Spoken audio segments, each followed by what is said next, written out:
Well, hello there. Thanks for joining me. I am going to be doing a special segment here about some things that happened after World War II to the women in particular. Why, in particular, did they set up brothels for women? Why did all of the troops take on raping of women after World War II? One thing I noticed in these clips is that, of course, there were no laws in place to protect all of these women. So, I have a couple of clips that I'd like to play for you. And before I get started, a name I mentioned the other day, but I didn't have her last name in my memory. When I first got started on all this research, the first person I ended up getting information from was a woman named Alice Miller. She was a Dutch psychologist. And it was Alice Miller that I learned about Hitler because she talked about that Hitler, during that era, the children were raised to be non-responsive. In other words, parents would eat in front of the kids, and children were kind of being developed to sound like little robots, right? So at the time, I thought, well, that must be the answer for how the population in Germany in general accepted what was going on. Well, they weren't accepting what was going on. That was my thought, 25 years ago. But anyway, so this is an interesting look at things because in the two clips that I will be playing, there is something going on here. I don't have the answer for it, but why were they so concerned about raping all those women after the war? Some of them were saying, well, it's the way that war operates. We want to diminish our enemy and go and rape all the women. Maybe that was what they were told, but I think there's something much deeper here. According to Alice Miller, worldwide violence has its roots in the fact that children are beaten all over the world, especially during their first years of life when their brains become structured. She said that the damage caused by this practice is devastating, but unfortunately hardly noticed by society. She argued that as children are forbidden to defend themselves against the violence inflicted upon them, they must suppress the natural reactions like rage and fear, and they discharge these strong emotions later as adults against their own children or whole peoples. Very interesting concept, right? Children getting beaten when they're young, and they are forbidden to defend themselves against the violence inflicted on them. They must suppress the natural reactions like rage and fear, and they discharge these strong emotions later as adults against their own children or whole peoples. Child abuse, like beating and humiliation, not only produces unhappy and confused children, not only destructive teenagers and abusive parents, but thus also a confused, irrationally functioning society.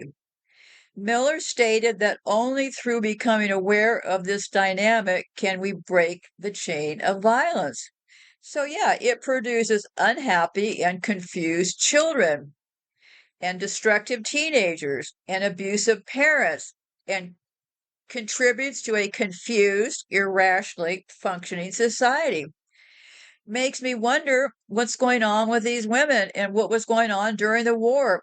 Was this idea, and we'll have to look a little bit closer at Alice Miller. She sounds pretty good, right? Well, yeah, but we learned a lot about just because they sound good doesn't mean they are good, right? So I think she was okay, but thinking isn't research, right? So I will be going into that more about why she might have said this. Maybe it was all well intended, but at this stage that we're in, we really have to question it all, even people we consider to appear really nice. Like, so did they learn this about the children, right?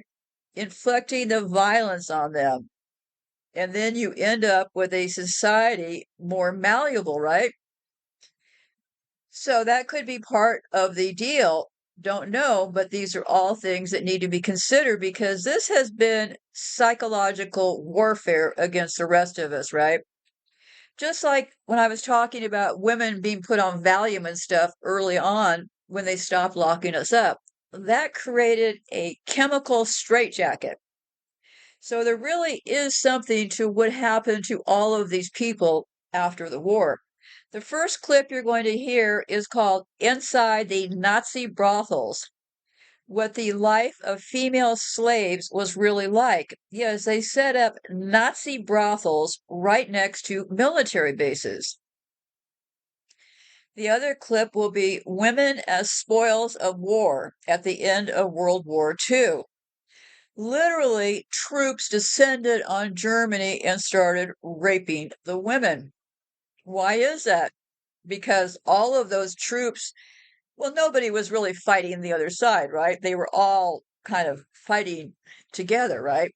Um, but were some of them fighting the other side? I don't know. But if you look at the fact that all of these troops seem to be okay descending on Germany from different countries, the Americans, it's an embarrassment to be an American. When you hear the words, for example, the Americans are coming after World War II, well, this puts an entirely different slant on things, okay? They weren't coming to rescue people. Coming to rape the women was the goal. So I'll play these two clips and then you'll be able to take a look for yourself. Were they conspiring against the women to beat the women and the children into submission for what was to come next?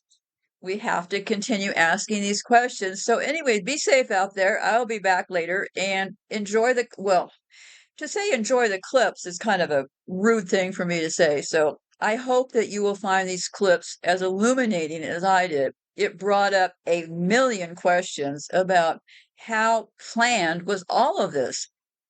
Did they figure out they were going to lose the war, so they had to go ahead and suppress an entire nation of women and children? Don't know. Lot to thinky about, right? So be safe out there and goodbye for now.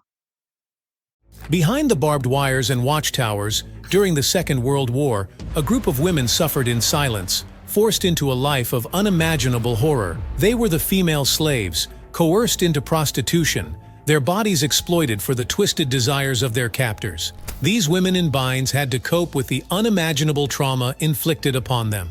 One of our officers who did extraordinary things was Virginia Hall, the most highly decorated female civilian of World War II. One can only imagine the long-term effects on their mental and physical health. Join us as we scan inside the Nazi brothels, revealing what the lives of the female slaves were like. The establishment of the military brothels.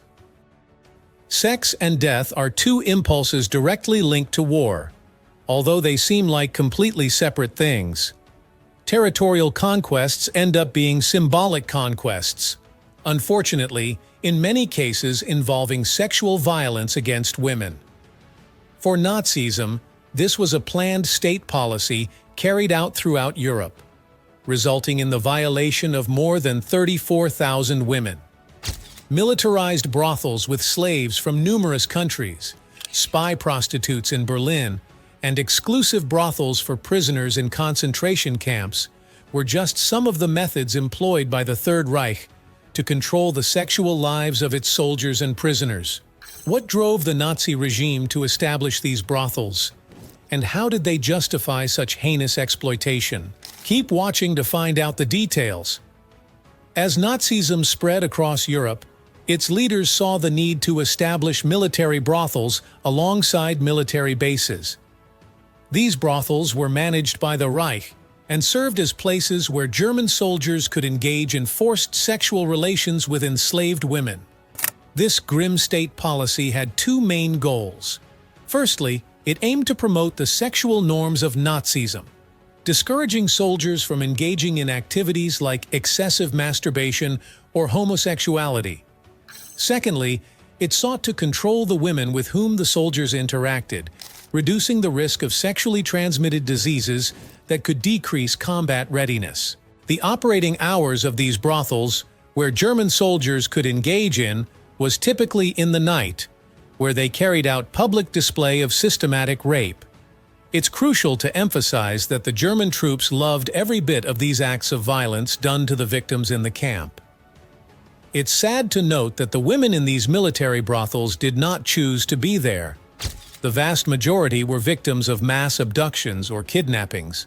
In small villages, officers would arrive, select the most attractive girls, often based on Aryan beauty standards, and then take them as prisoners. Life in Nazi brothels, a true hell on earth.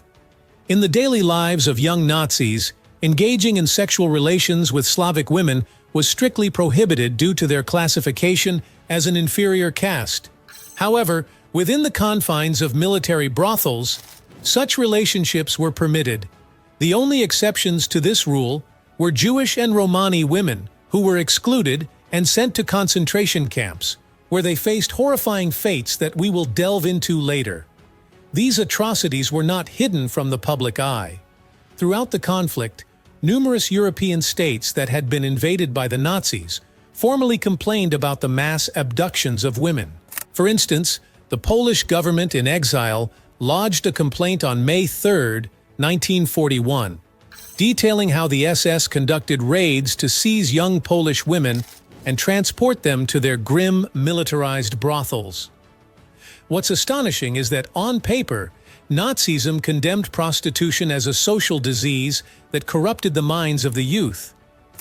However, it seems that this moral stance was conveniently cast aside in times of war. Even high-ranking officers of the Third Reich did not refrain from participating in this reprehensible practice.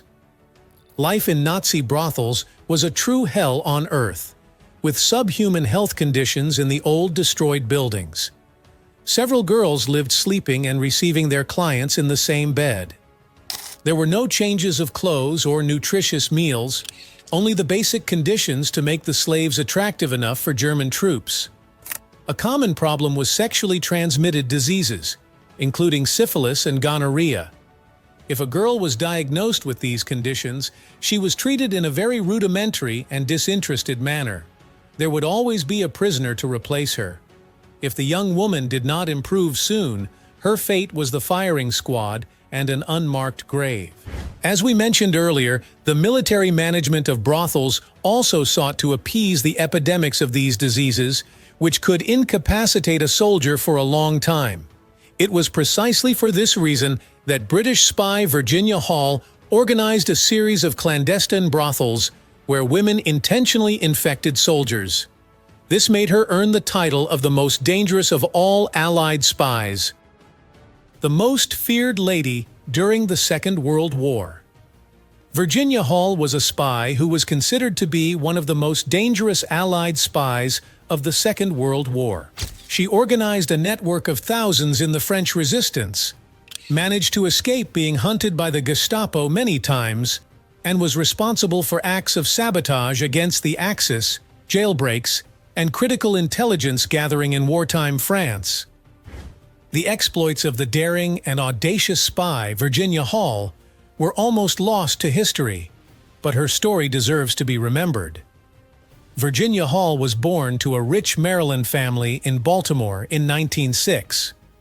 She was raised and educated in order to marry into the wealthy social circle of her peers, but Virginia was different. She wanted adventure and loved to hunt, as she called herself capricious and cantankerous. In her childhood, Virginia was class president, editor-in-chief of the newspaper, and captain of the field hockey team. In a nod to her future career path, Virginia tried to enter the Foreign Service at a time when only 6 U.S. diplomats were women. She was denied entry, but found work in the same field as a clerk in the consular office in Poland in 1931. Virginia later worked in many consular offices throughout Europe. She had been an active person as a child and young adult, but in 1932, while bird hunting, she accidentally discharged her shotgun into her left leg. Her leg had to be amputated below her knee because of gangrene, and she used a wooden prosthetic for the rest of her life. She nicknamed the prosthetic Cuthbert. It weighed 7 pounds and was attached by leather belts wrapped around her waist. As Virginia harbored aspirations of a diplomatic career, she persevered by reapplying to the Foreign Service, only to face rejection due to her leg. Hindered by gender biases, she found herself unable to progress further in the consular service, prompting her resignation in 1939. a tumultuous time as Europe hovered on the brink of the Second World War. Fate intervened when Virginia found herself in Paris as war erupted. Displaying her innate sense of duty, she volunteered to drive an ambulance and remained in France as it succumbed to Nazi occupation in the summer of 1940. With France divided, she witnessed the establishment of Vichy France in the south, while the northern and western regions fell under German control. Her path towards espionage was unexpectedly set in motion during a chance encounter on a train departing France.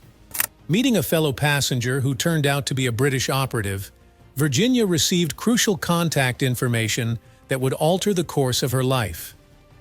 Later, at a social gathering where she voiced her concerns about Hitler and the Nazi regime, she caught the attention of a woman who would ultimately lead her into the world of espionage. This pivotal figure was none other than Vera Atkins, a British spy master who had immigrated to Britain in 1937. Atkins recognized Virginia's potential and offered her the opportunity to join the clandestine efforts against the Axis powers, marking the beginning of Virginia's deadly game that made her become fearsome amongst all female spies in history. Virginia kept on frustrating the Nazis. In the summer of 1940, amidst the turmoil of the Second World War, the British government established the Special Operations Executive, SOE, with a clear mission: to conduct espionage, sabotage, and reconnaissance in occupied Europe while supporting local resistance movements. Prime Minister Winston Churchill's directive to the SOE was unequivocal. His plan was to set Europe ablaze. During this pivotal period, Vera Atkins took charge of overseeing the operations of Virginia Hall and 36 other female agents. At that period, Virginia proved to be excellent amongst other female agents there. Her remarkable capabilities stemmed from her extensive education and linguistic prowess, fluently speaking French, Italian, and German, a valuable asset for the SOE. Atkins was particularly impressed by Virginia's intimate knowledge of the French countryside. With Atkins's guidance, Virginia underwent rigorous training before being deployed to France in 1941, emerging as one of the SOE's earliest agents in the region. Initially tasked with providing intelligence on Vichy France, including political developments and economic conditions, Virginia quickly excelled beyond her initial mandate. Instead of merely gathering information, Virginia proved to be adept at building and managing a spy network. Codenamed Heckler, this network served as a vital logistical hub, recruiting agents and coordinating their sabotage activities across occupied territories.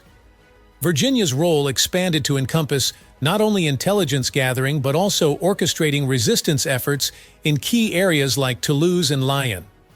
A significant factor contributing to Virginia's success was the underestimation of women by the Nazis early in the war. Their chauvinistic beliefs led them to discount the effectiveness of female spies, providing Virginia with an advantage that she skillfully exploited to further Allied interests. In Lyon, Virginia started her networking activities by standing at a convent.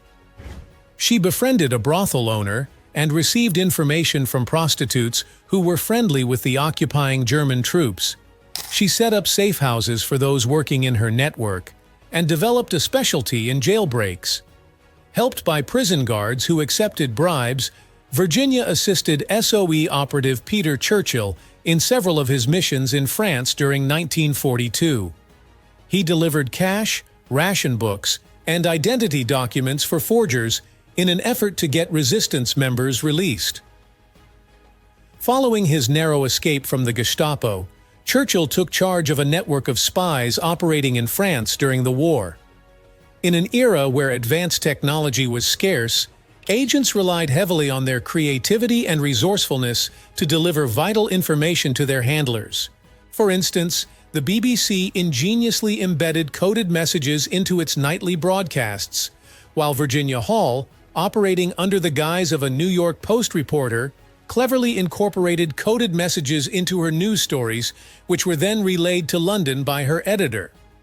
Despite her covert efforts, Virginia's activities did not escape the notice of the Nazis, who quickly realized the significant threat she posed as a female spy.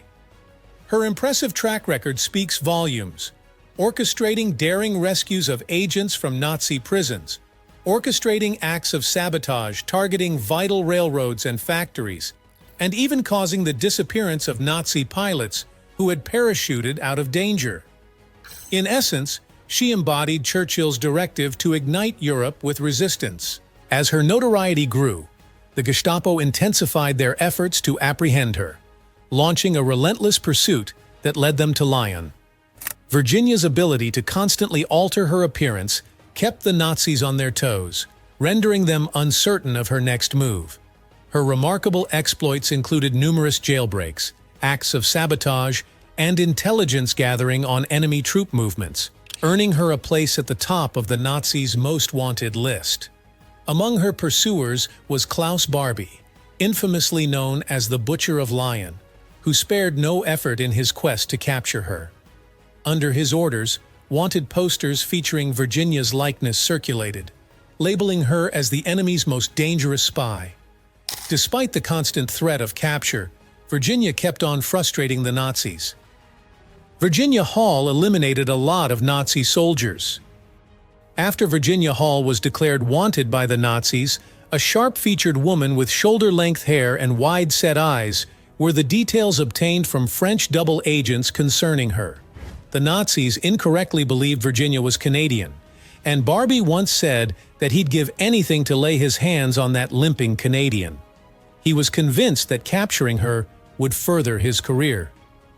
In November 1942, Nazis suddenly seized all of France. The Vichy regime remained in power, but collaborated with the Nazis. Virginia knew she needed to get out if she was going to survive.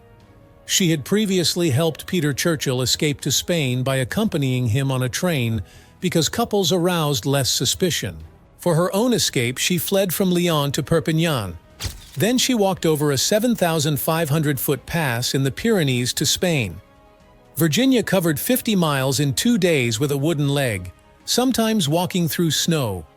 She messaged her handlers that she was okay, but Cuthbert was giving her trouble. Not understanding that she was referring to her prosthetic, they told her that if Cuthbert was giving her any difficulty, she should have him eliminated. Craig Gralley reported he found the path Virginia used during her wartime escape. At the time, the French called it the Freedom Trail, linking France to Spain that many refugees used. It is now unmarked, its importance lost to time. Repeating Virginia's journey, Gralley said it would have been a difficult trek for an experienced hiker. An exceptional feat for Virginia, a woman with a prosthetic leg. Following her daring journey, Virginia Hall was apprehended by Spanish authorities for illegally entering the country and subsequently spent 6 weeks behind bars. However, her release came about through the remarkable act of fellow inmates smuggling a letter from her to the U.S. consulate in Barcelona.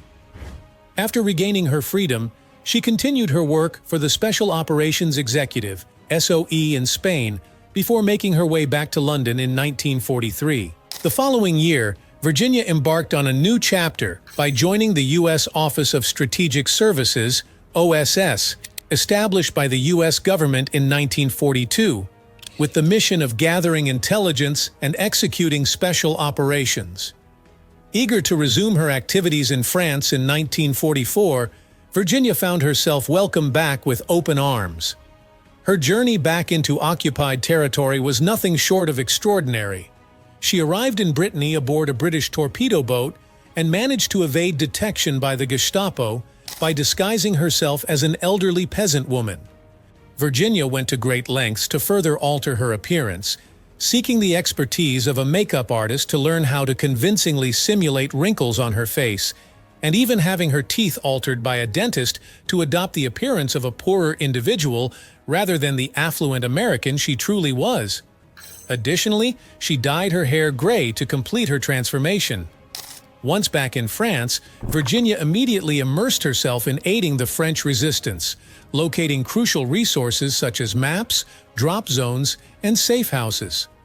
She also played a pivotal role in supporting the Jedburgh Team, a collaborative effort between Allied forces aimed at deploying agents into occupied Europe to carry out acts of sabotage following the Normandy invasion. Virginia's contributions extended beyond intelligence gathering. She provided training to resistance fighters in guerrilla warfare tactics and diligently reported her findings until the arrival of Allied troops, who subsequently took over her network. Prior to the Normandy invasion, she orchestrated airdrops and coordinated resistance efforts to destroy bridges and disrupt enemy supply lines. In one particularly notable achievement, Virginia's team was credited with derailing freight trains, destroying 4 bridges, eliminating 150 Nazi soldiers, and capturing an additional 500 enemy combatants. Their actions significantly contributed to reclaiming villages in advance of the Allied forces' arrival in occupied France. The main epicenters of European prostitution. As earlier stated, sex and prostitution are fundamental aspects of war. For the German soldiers who occupied France, the summer of 1940 felt like a long vacation in which they had the opportunity to occupy the enemy's most prized city, but also to flirt and harass French women. France was one of the main epicenters of European prostitution. Many authors ironically describe the period between 1940 and 1945 as a golden age for the profession in the country. Prostitutes expanded their businesses like never before, and more than 10,000 women had to become prostitutes to survive the horrors of war. The vast majority of their clients were the very Nazis who had humiliated their army and people.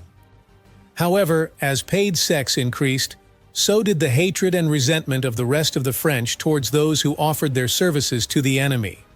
The tragic part is that for many women who were victims of German barrels in Europe, the hell did not end in 1945 with the unconditional defeat of the Third Reich. Once the conflict was over, prostitutes were persecuted as traitors to the homeland and collaborators with the Nazi regime. In France, prostitutes were publicly lynched, stripped, shaved, and had a swastika painted on their faces.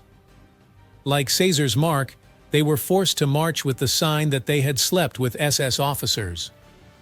Others were shaved, and they went down in history as shaved women. In these cases, they were victims of violence during and after the Second World War. The sexual exploitation of women in brothels. Within the harrowing confines of concentration camps, which existed as isolated realms of horror with their own twisted rules, several external institutions operated, and brothels were no exception. While one might assume that these spaces were solely reserved for guards and overseeing officers, there were also women designated to serve the most influential prisoners, including those who collaborated with Nazism or managed the labor force of their fellow inmates. It's crucial to understand that these women were coerced and threatened into their roles. There was no voluntary participation. Just as earlier stated, the inception of concentration camp brothels dates back to 1942, when one was established in the Mauthausen camp. Subsequently, in June 1943, a brothel was set up in Auschwitz, followed by another in Ravensbrück the following month. This policy drew inspiration from Soviet gulags, where the amount of work performed determined prisoners' food rations. Those who demonstrated productivity and collaborated with SS officers were granted permission to visit these establishments. This service was primarily utilized by kapos, prisoners with a certain status within the camp, who endured relatively less harsh conditions and had greater access to resources such as food and hygiene. However, the majority of prisoners lacked the necessary energy and privilege to patronize these brothels. Sexual encounters in these brothels were entirely supervised and planned. According to researchers, only the missionary position was allowed, and the act was limited to a maximum of 15 minutes, not a minute more. The horror generally occurred at night between 8 and 10 p.m., although on Sundays the shift was much longer, making it the most grueling and painful day for the prisoners. They had to endure eternal hours receiving violators in their court. ERS, the existence of lager bordelle, gave rise to a new form of trade within concentration camps. The business was monopolized by common criminals, those who before being imprisoned were already breaking the law. A system of green triangles was used, which could be exchanged for 15 minutes. There is also evidence that in some cases, imprisoned women had a tattoo on their with the inscription, "Camp Whore," a humiliating way to identify and separate them from the rest of the prison population. As we already mentioned, women in internment brothels were forced to perform this work and came from various concentration camps distributed across Europe. For example, one of the most frequent was the entirely female Ravensbrück camp, where the most attractive young women were selected, preferably without Jewish ancestry.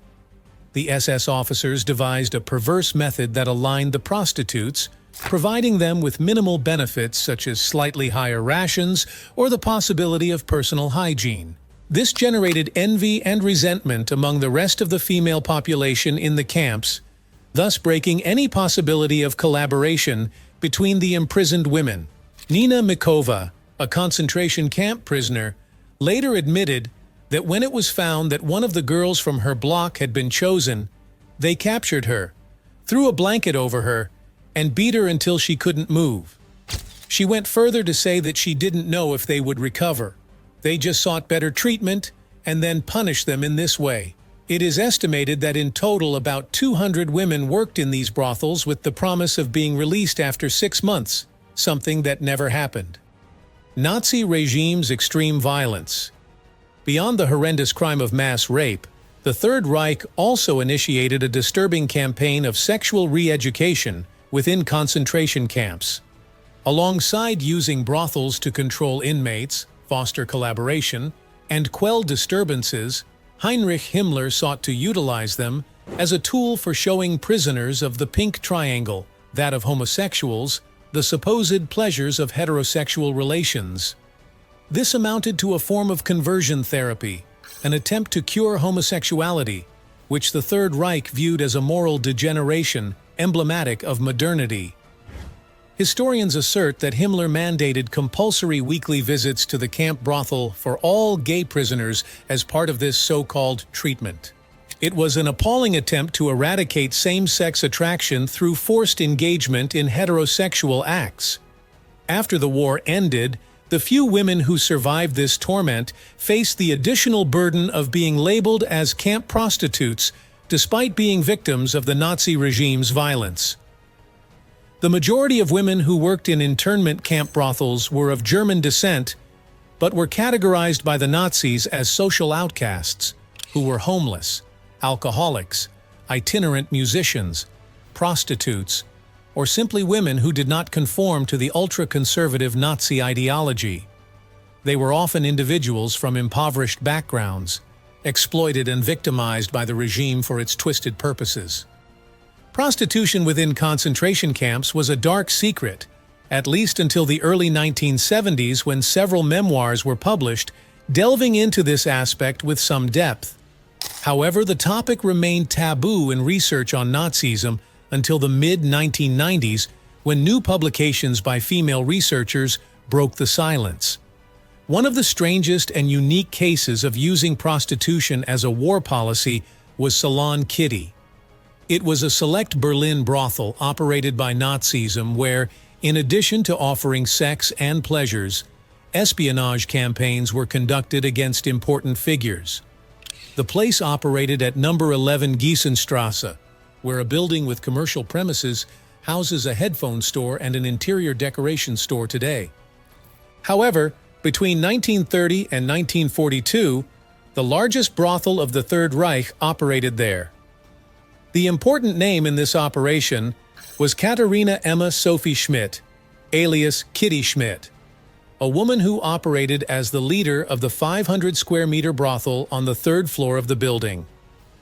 Prostitutes from all over Europe, mainly from countries like Poland or Czechoslovakia, worked there. Kitty was a music teacher in her 40s who had lived in various parts of the world and had learned the secrets of the night, finding in the brothel a secure and perpetually in-demand business. On paper, the Nazis were against these types of establishments that proliferated throughout Berlin during the 1920s. Keep in mind that before Nazism, it is estimated that 12,000 women and 30,000 men were engaged in sexual services. The difference is that Salon Kitty was intended to be a meeting place for foreign diplomats settled in Berlin or passing through the capital, although the place was also frequented by military personnel and potential internal enemies of Adolf Hitler's regime. The brothel rooms were the ideal place to learn the secrets of the city's most important men. In the intimate lobby of the salon, where a grand piano rested, crystal chandeliers and thick carpets, it was expected that confidences would be made that could be used by Nazi leaders to punish dissidents or anticipate decisions of friendly countries. For this, a listening device with a microphone was installed. What was said in the rooms on the third floor reached the basement, where a network of cables transported the sound to record it on larger discs. The masterminds behind the plan were two high-ranking young men from the Nazi regime. On the one hand, Reinhard Heydrich, the ultimate head of security and later co-architect of the Holocaust, who had the idea. On the other hand, another mastermind behind the plan was one of the main exponents of German espionage, Walter Schellenberg, who put it into practice. Contemplations concerning the role of Madame Miss Kitty with Nazism. Salon Kitty, a high-class brothel established by the National Socialists during the Second World War, has long been shrouded in mystery and subject to endless debates. From the methods of espionage employed within its walls to the frequency of visits by prominent individuals, many aspects of Salon Kitty remain obscured by the passage of time. Among the countless tales surrounding this infamous establishment, one frequently recounted anecdote involves Galeazzo Ciano, the son-in-law of Benito Mussolini, allegedly slipping away from a nearby cinema during screenings to partake in the services offered by Schmidt's girls at Salon Kitty. Ciano would then seamlessly rejoin the audience just before the movie's conclusion, blending back into the crowd without a trace. Adding to the intrigue is the enigmatic figure of Madame Miss Kitty. While some suggest she was merely a willing collaborator with Nazi sympathies, rumors suggest that she may have been coerced into collaboration due to her expertise in the field. Complicating matters further is the existence of the exploitation film Salon Kitty by Italian director Tinto Brass, which sensationalizes events and delves into the realm of perverse fantasy. Such cinematic portrayals have only served to blur the already ambiguous lines between fact and fiction surrounding Salon Kitty. However, like in Tinto Brass's film, the percentage of truth was widely diluted in exaggerated and morbid fictions. The paradox is that the stories told by real survivors of prostitution during this time recount much more gruesome and savage events than those in any horror movie. That's because prostitution was both forced and voluntary in the 20th century. Despite the passage of time, the allure of Nazi spy prostitutes has endured, leading to a resurgence of interest in the subject during the 1970s with a wave of films set in Reich bordellos.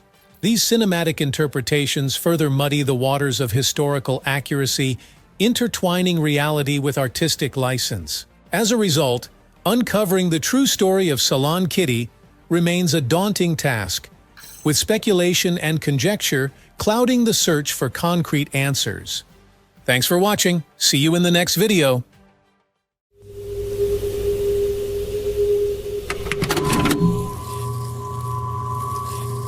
In the house next door were women who had been evacuated from Munich.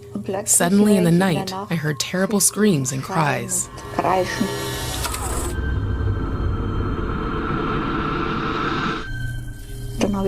I asked what had gone on there because I couldn't sleep. And they said, yes, people had come and raped the women. The screams were so horrendous.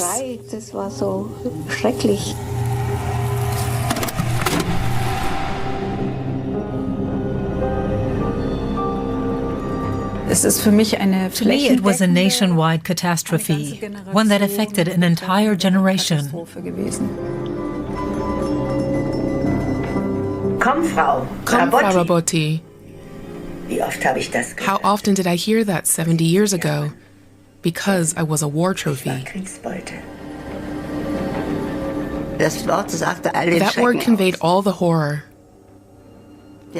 We always said, I was taken, when we talked about it.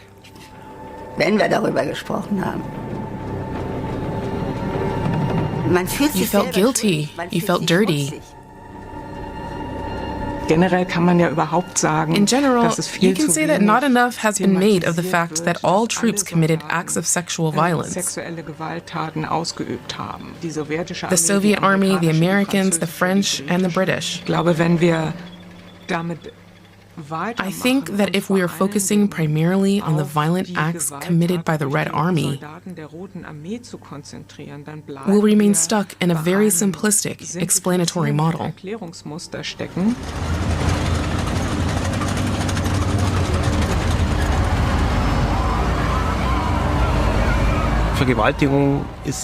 Rape is an old cultural pattern in wartime. With it, the victor shows the enemy soldiers, you can't protect your women. It's a way of dishonoring the men's military honor.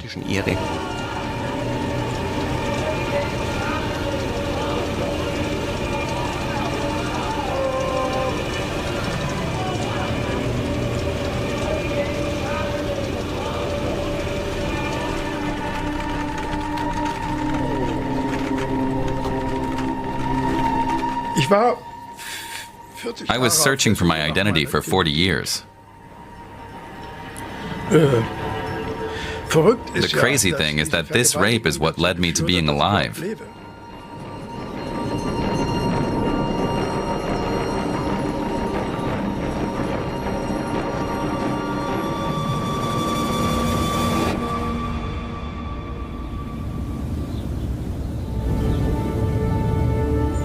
In Europe, the Second World War had just come to an end. German cities lay in ruins. In 1945, the months between the end of fighting and a new beginning were full of chaos, despair, euphoria, guilt, and hope. But this was also a time that proved to be especially dangerous for women. My conservative estimate is that there were close to 900,000 rape victims. The number of rapes themselves could be much higher because many victims were raped multiple times. Women were raped by Allied soldiers in the first weeks and months after the surrender of Nazi Germany, violated by those who came to Europe as liberators, American, British and French troops, and soldiers from the Soviet Red Army. This means there's likely no German family or family that lived in Germany at the time that wasn't affected in some way, either concretely through their own assaults or at least through the fear that it could happen to their own family members.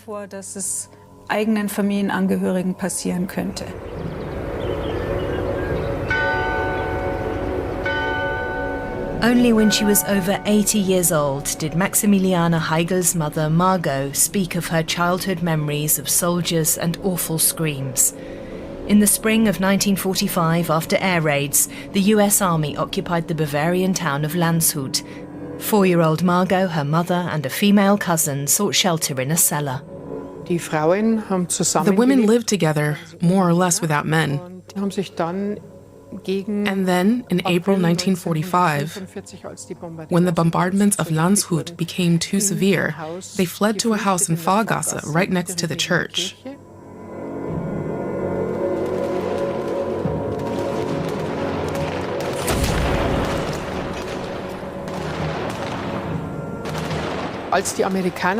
When the Americans arrived, they forced their way into the house. There were several of them, and they were heavily armed. They searched the house from top to bottom, and then, in a cupboard in one of the bedrooms, they saw a Wehrmacht uniform hanging on a hanger. And then they asked, "Where is this man? Where is this man? Where is this soldier?" And then they grew more and more aggressive and drove the women into the bedroom. And then, in the bedroom, one of the soldiers threw my grandmother onto the bed and tried to take her clothes off.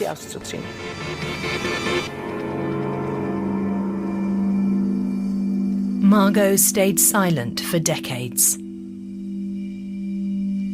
In her family, no one ever spoke about the events that occurred at the end of April 1945. It was only her daughter, Maximiliana, who, upon learning of her grandmother's rape, decided to find out more about the time US troops entered Bavaria. She began looking for witnesses to this history, especially in the villages, and was met with a wall of silence. So the first field that I worked was in a small rural area on the border between Upper Bavaria and Lower Bavaria, in the district of Altitting, a very Catholic community with a lot of social control. Back then, I knew incidents had occurred, yet it took almost a year to find women, and also men, who were willing to tell me what happened there. Erzählt haben, was sich da ereignet hat. Man, we were so afraid of the soldiers. Are the Russians coming? We'd heard terrible things about them and hoped the Americans would arrive before the Russians. It was May 1st, and we were at the May devotions to the Virgin Mary. You could hear the sounds of the tanks and vehicles in the church. Suddenly the priest said, "The enemy has forced its way into our village. Go home." The women and girls were to comport themselves with dignity vis-à-vis the enemy.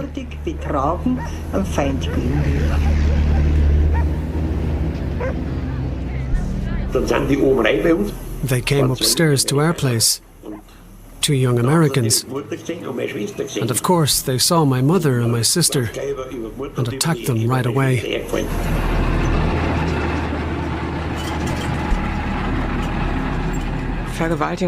Rape is a weapon of war, and as long as army commanders don't take strict actions against it, they're tolerating it, and perhaps even exploiting it for their own military aims. Because sexual violence is, in a certain sense, so intimate that it can rupture family structures, the connections, the social cohesion of a society in the long term. Leonie Bialas has written down the traumatic experiences she associates with February of 1945. Back then, she witnessed the Red Army's rapid advance into Breslau, the historical capital of Silesia, now known as the Polish city of Wrocław. Many of the big cities were destroyed, but not Breslau. We rarely had air raid warnings.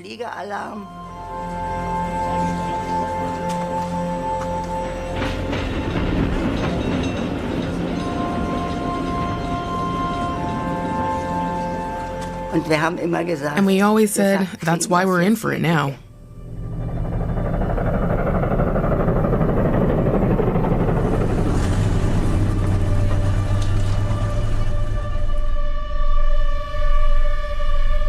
And it was a disaster. The Russians formed a ring around Breslau, encircling the city. Breslau was surrounded and it was a fortress. The city was supposed to serve as a bulwark and stop the Russians from advancing. So the order to evacuate came far too late.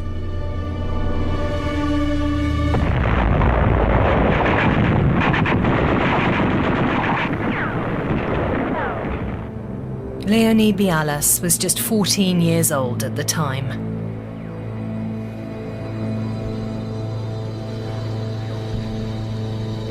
We were in Uncle Reinhold's cellar. He was my father's youngest brother.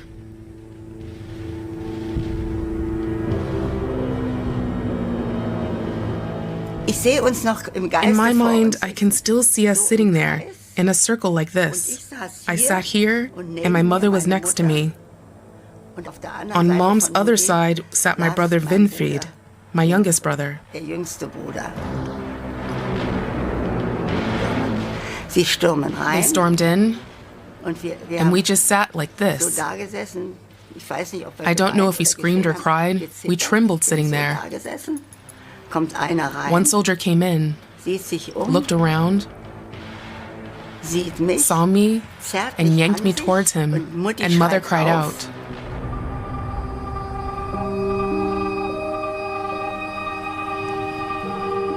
I know exactly how he threw me on the floor. And then on the doorstep it happened. Only my mother screamed, and then we lay in one another's arms and sobbed. Leonie and her mother were among around 1.4 million women who were raped while fleeing East Prussia or Silesia, often more than once. Nazi propaganda about the Red Menace meant fear of the Soviet soldiers was especially great. Folks were more afraid of the Slavic peoples because in the racist hierarchy of the time, they were portrayed as monstrous, primitive, as beasts driven by physical urges. So accordingly, they triggered more fears. Adolf Hitler and his entourage calculated their opponent's eventual awful revenge into their plans. In his diary, Minister of Propaganda Joseph Goebbels quoted Hitler as saying, not long after Nazi Germany's invasion of the Soviet Union in 1941, "We have so much to answer for that we must win, because otherwise our entire nation, with us at its head, will be eradicated along with all we hold dear. So let's get to work." The Nazi leadership, the heads of the Wehrmacht, and even individual soldiers were certainly conscious of the German crimes committed in the Eastern Territories. They ordered them, knew about them, saw them, or even committed them. They knew all too well that if the Red Army came to Germany, then God have mercy on us. At the start of 1945, the Russian army stood 80 kilometers outside Berlin and was preparing its attack on the German capital. Close to 3 million people were still living there. Among the women, panic was growing. Many saw killing themselves as the only way to evade the enemy. In April, the number of suicides in Berlin reached record levels at close to 4,000.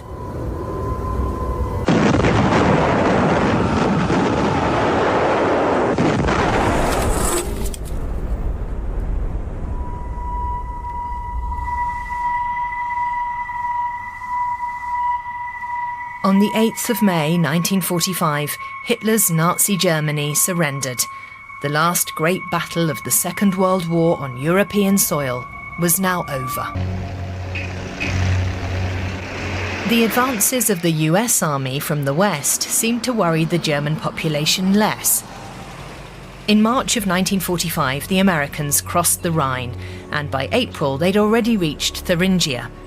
In Klein-Bartloff, the village priest wrote in relief, "The Americans are coming." There's excitement, but no fright. An excitement between fright and joy, but leaning more towards joy. A quarter of a year later, the troops would withdraw.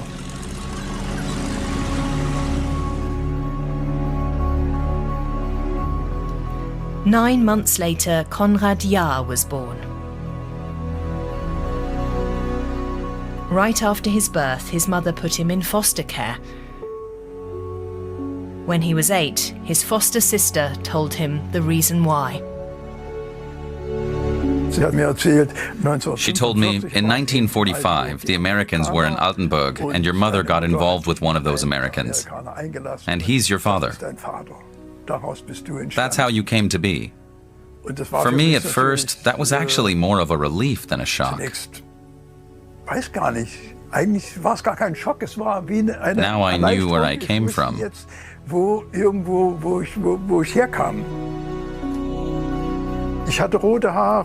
I had red hair and gaps between my teeth. From an early age, I had a kind of inferiority complex. I didn't belong. I didn't know where I was at. And I had no protection, no one to protect me. No one supported me. In my childhood, no one ever took me under their wing. Konrad was a cheeky kid who soon became a thorn in the side of the East German school system. His third-grade report card states that he constantly interrupted lessons and was proud to be a foreigner. His family was implored to take action before it's too late. For me, my father was my anchor. I had a secret that belonged only to me, one that gave me strength. It was like I was on a kind of mission. Screw you, I'm an American. One day I'll leave here and join my father in America.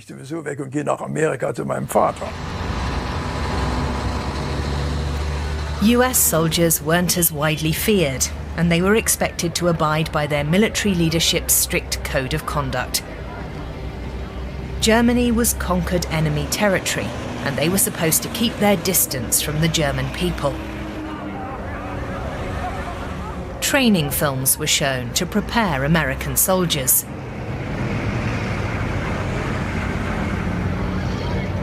You will not associate with German men, women, or children. Every German is a potential source of trouble. Therefore, there must be no fraternization with any of the German people.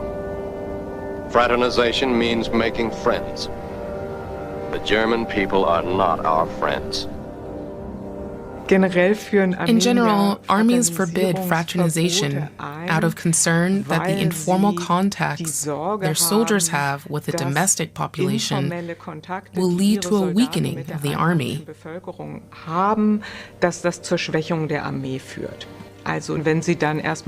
So, if they start to have personal contacts and, for example, have a beer at a bar together in the evenings, then they could lose sight of the occupying power's goals. But the US soldiers' advance didn't always go smoothly. The liberation of Bavaria took several weeks. While in some places Germans surrendered without a fight, just a few kilometers away, Hitler's last contingents would continue to put up strong resistance. And that had consequences. There were still young people who would take up arms and try to fight the US soldiers. It appears that the places most resistant to being taken over were the ones most affected by sexualized war violence. Take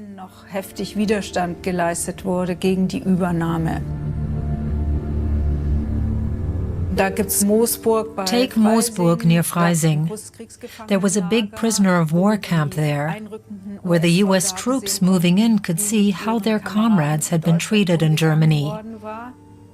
This in particular seems to have triggered a lot of anger in the US soldiers. That led to an especially large number of sexual assaults, which were carried out systematically. Apparently, they made marks on houses, presumably inhabited by women, essentially declaring them to be prey. This report about the troops' arrival, written by the priest of the town of Moosburg, states, "On Monday, the first news about rapes reached the rectory. It's not possible for this chronicler to provide any numbers here. Several girls jumped out the first-floor window onto the street and lay there, injured."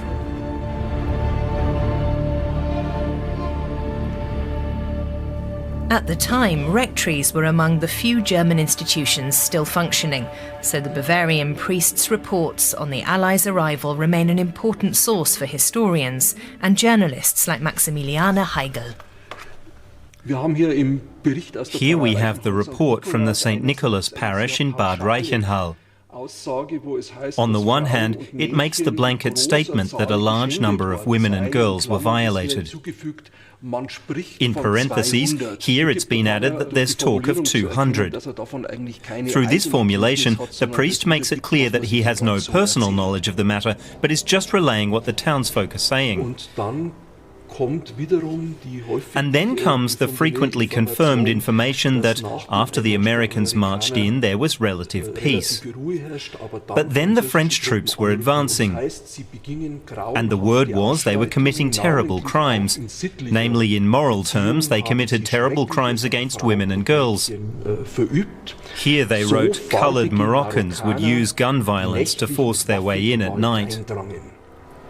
It was fairly typical to mention the skin color of the soldiers or fighters doing the plundering.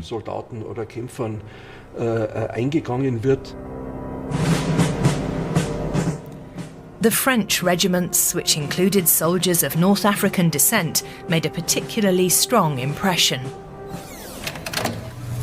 De Gaulle's troops were barbarous. They stole and robbed and chased after the women, and the young girls locked themselves in the attic, so the soldiers couldn't come in.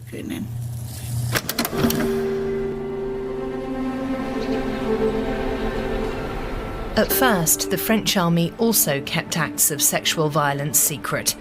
But when charges were pressed, the military courts doled out particularly harsh sentences to France's colonial troops. The racism of societies back then, not just the German, but also the British, French, and American ones, is reflected in the numbers of convicted and sentenced perpetrators.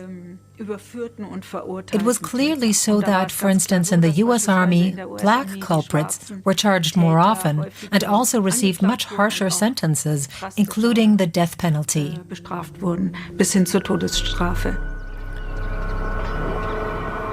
The French occupied the territory near the French-German border. Here, in southwestern Germany, it was mainly the French occupiers' merciless retaliation that's burned into people's collective memory. After the Red Army, the French had the second worst reputation with the German people, and that applied here too. Folks also feared there could be reprisals, as revenge for the 4-year-long German occupation of France. And in fact, there were many sexual assaults when the French marched into southwestern Germany. In the French occupation zone, children fathered by French soldiers had to be registered by orders of the military governor. So it's on record that most of the rapes were not, in fact, committed by colonial troops.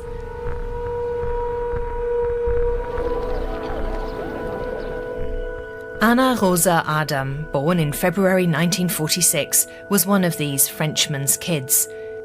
She grew up with her grandmother in a village near Karlsruhe. She knows nothing about the events surrounding her conception, only that her father was a French soldier. At the age of 10, Anna Rosa was suddenly sent to France because she was deemed to be a child of the French state. From the moment I had to leave, I was in shock. There was this trauma. I was sent unprepared to a foreign country with a foreign language to live with nuns. That was a dramatic change for me. I had to learn French. I was there for 3 years and became a Frenchwoman. I was a forced Francophile.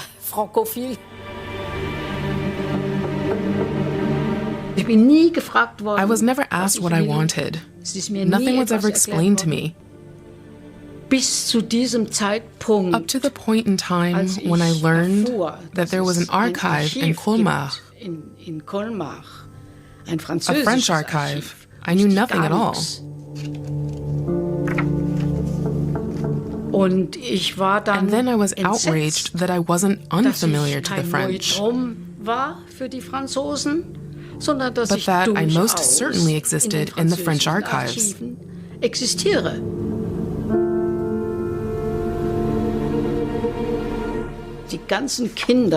All of the children fathered by French soldiers were archived on the orders of General König. From this document, Anna Rosa also learnt her father's name, Robert, yet she's never been able to find him.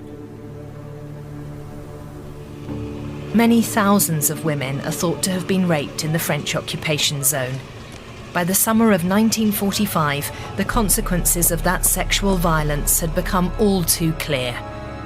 Many women wanted to have an abortion, but to be granted one, they needed to have previously reported the rape. But as this gynecologist noted, in the vast majority of cases, no report was made to the authorities out of shame and fear of disgrace.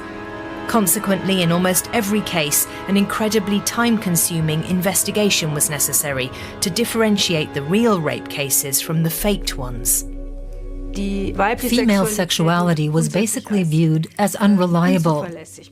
This meant that when in doubt, the ruling always went against the woman. It was always thought that the woman seduced the man, that she didn't have her own sexual desires under control, or that she was materialistic and wanted something from these soldiers, and that she then gave herself or sold herself to get it. Anna Rosa's mother, Monika, also contravened the moral codes of the time. In spring 1945, near the German city of Karlsruhe, she met the French soldier who would become Anna Rosa's father. My mother was a very reserved woman. She wasn't someone who'd have taken the initiative, so I think my mother had the opportunity to earn money from the French. After Monika unexpectedly became pregnant by the French soldier, she was known in her home village as the Frenchman's darling. Eventually, she was forced to leave. After the war, women normally weren't permitted to have a relationship with a Frenchman, nor an American, nor an Englishman, nor a Russian. In France, they shaved the women's heads and chased them through the villages. And it was no different in Germany. Women weren't allowed to have liaisons with the enemy, but that didn't stop relationships from happening. After the 0 hour struck, marking Germany's surrender, people wanted to forget about the past. German women raped by soldiers were often held partly to blame, so most didn't press charges. Too great was the shame and the feelings of guilt towards their husbands and families as well. Most of the women likely never spoke about it, not even with their husbands when they eventually returned. Plus, there was no intact infrastructure that could have dealt with this. There was no legal framework whatsoever from the German police or the German courts to take action against it. In this respect, there was no systematic registration. It's estimated that between the early summer and fall of 1945, at least 110,000 women and girls were raped in Berlin alone, many of them multiple times, though these figures are only estimates. This is done using old patient records and registration forms like those found in the archives of Berlin's Humboldt University. Files from the Empress Augusta Victoria House Children's Hospital, for instance, show that 5% of the children born between the end of 1945 and the summer of 1946 had Russian fathers. In many of these cases, the only entry on the line for father is Russian, and, in parentheses, the German word for rape. In the entire Soviet occupation zone, historians estimate that more than 500,000 women were raped during the first post-war years. American soldiers are thought to have committed over 190,000 sexual assaults. The figures are still unknown for the British Allied troops. The Allies divided Germany and Berlin into 4 occupation zones. Over time, the occupiers became the liberators. From then on, love affairs with Allied soldiers were no longer rare. Soon, no one was talking about the crimes committed in the weeks after the war's end. Sure, for a long time, even to this day, people don't like to talk about crimes committed by the Allies. For 2 reasons. First, they're our present-day allies. And second, especially on the German side, with all the crimes carried out in Germany's name during World War II, it's hard to point a finger at the Allies, because very quickly you can risk relativizing or offsetting German guilt. After years of rationing and shortages, Germans longed for stability. 1948 proved to be a decisive year. The Americans had been preparing the currency reform in the Western zones. This effectively split Germany into 2 economic divisions and kick-started the economic miracle in the Western half. The political division followed just a year later.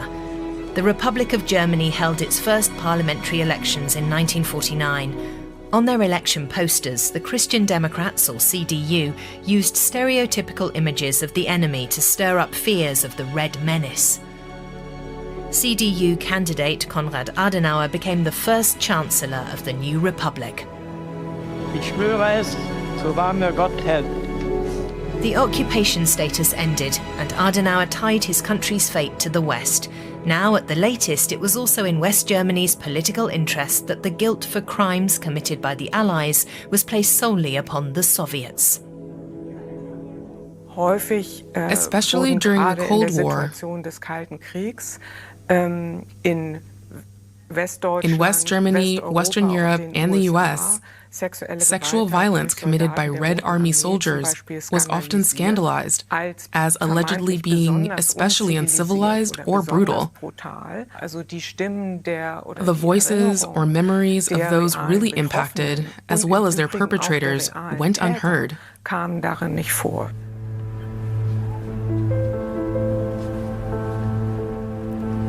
Only in 1992 did a documentary once again take up the controversial topic of rapes committed by Allied troops in post-war Germany.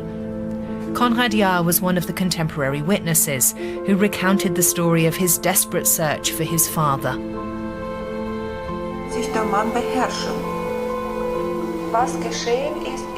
In Befreier und Befreite, also known as Liberators Take Liberties, director Helke Zander talks to victims, perpetrators, and children born of rape. What the film makes clear, for decades, German society largely blamed these women and children for their fate. The film was viewed as a milestone when it came to confronting this history. And without a doubt, that was also because, up to that point in time, there'd hardly been any kind of reflection about it. And in my mother's case, my stepfather did everything he could to suppress it. You found shocking examples. Why was this such a taboo topic for so long?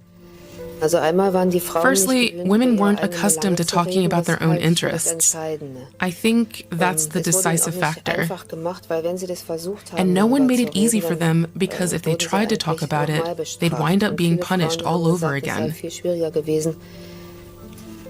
Many women said that the conflict with their own relatives afterwards was much tougher to take than the rape itself. For his mother, Konrad Jahr's very existence was proof of her so-called shame. The 22-year-old theology student was made to carry the blame for something over which he had no control. In 1968, the rebellious young man once again drove to Cottbus to see his mother and finally learn his father's name. I planned to bring this American into play. She asked me to come into the kitchen and sat down. I was just about to start when the door was thrown open and her husband was standing in the kitchen doorway. And he started yelling, "Get out of here!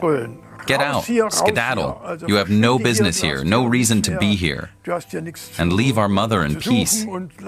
We have absolutely nothing to do with you. Leave the room, scram, leave our home and never come back."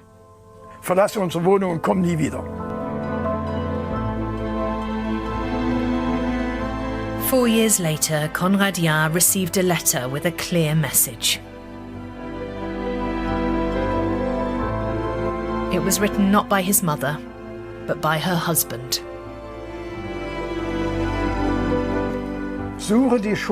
Look for the blame in yourself, not in others. We bear no responsibility whatsoever for you. That's the letter. Das ist der Brief.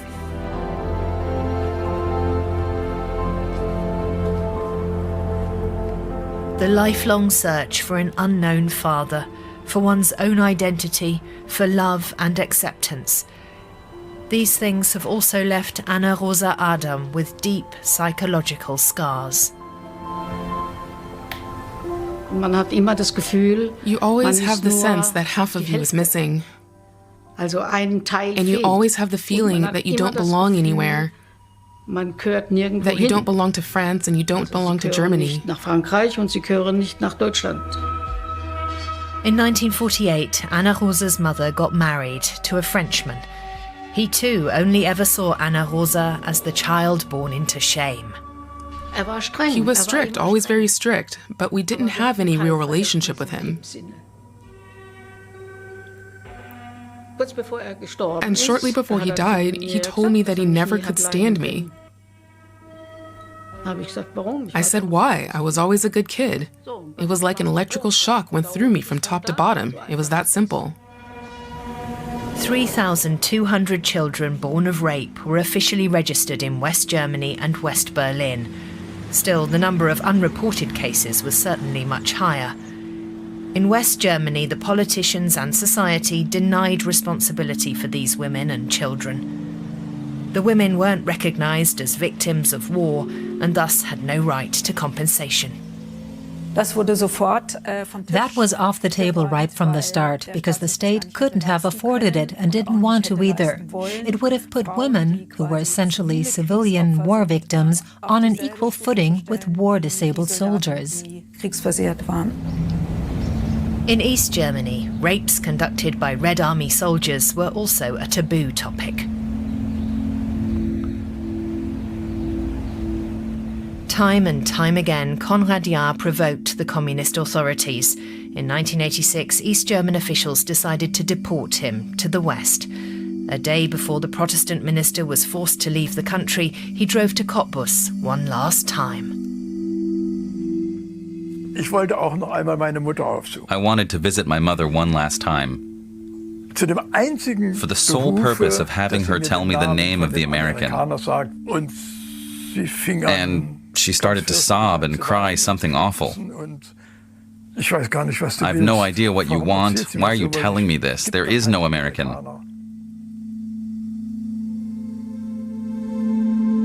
It was in Elsterwerda. I was at the black market trying to trade a pair of shoes for food. Then a truck drove in, filled with Russians. They jumped down and conducted a raid on the market. Then they drove me out to a field and threw me down on the ground. One of the men held a machine gun to my temple while the other tore off my clothes and raped me. And then it was the other one's turn.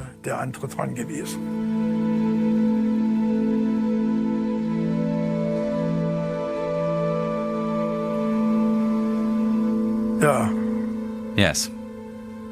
Within 20 minutes, I became Russian. And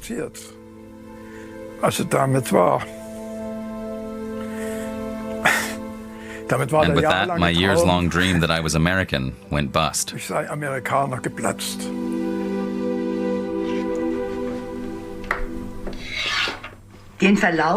I described the course of events in the months of February to June 1945 the way I experienced them at the time, from the perspective of an almost 15-year-old. Yes, he was very loving, and knew I was afraid of Mr. Right, too. Yes, I also was afraid of the right guy, but he never pressured me, even when we were engaged. It took a really long time, yes.